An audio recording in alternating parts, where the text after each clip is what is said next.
Ito na mga kabads yung yung uling na ginawa natin nung nakaraan na araw. Bali kaninang mga 4 ay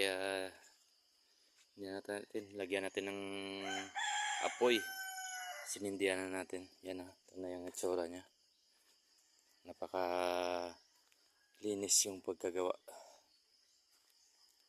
Yan, bali monitoring na lang to mga kabads yung kanyang yung kanyang pinakatuktok kasi pag hindi mo yan binantayan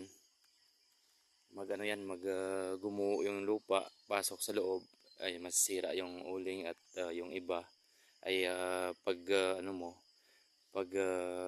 bukad mo ay kahoy pa rin yung iba pero yung iba uling. Hindi ito kalad na pag minonitor mo to walang lumaglag na lupa sa loob ay siguradong uling ang lahat. At may konting may konting kahoy yung sa gilid niya, yung matitira pag hindi maubos kasi sa labas yan.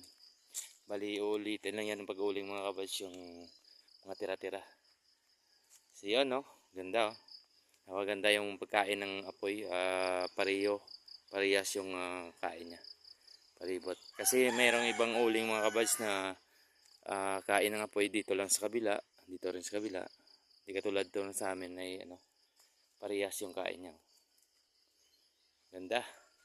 Yun, yan ang update natin mga kabads sa ating bakasyon dito sa Guimaras. Uling tayo dito. Kasi sayang at saka mahal yung uling. Magbili ka pa. Pero pag meron kang i-stock mo lang pag tag-ulan. Meron kang gagamitin sa pagluluto sa araw-araw. Yan, thank you sa support.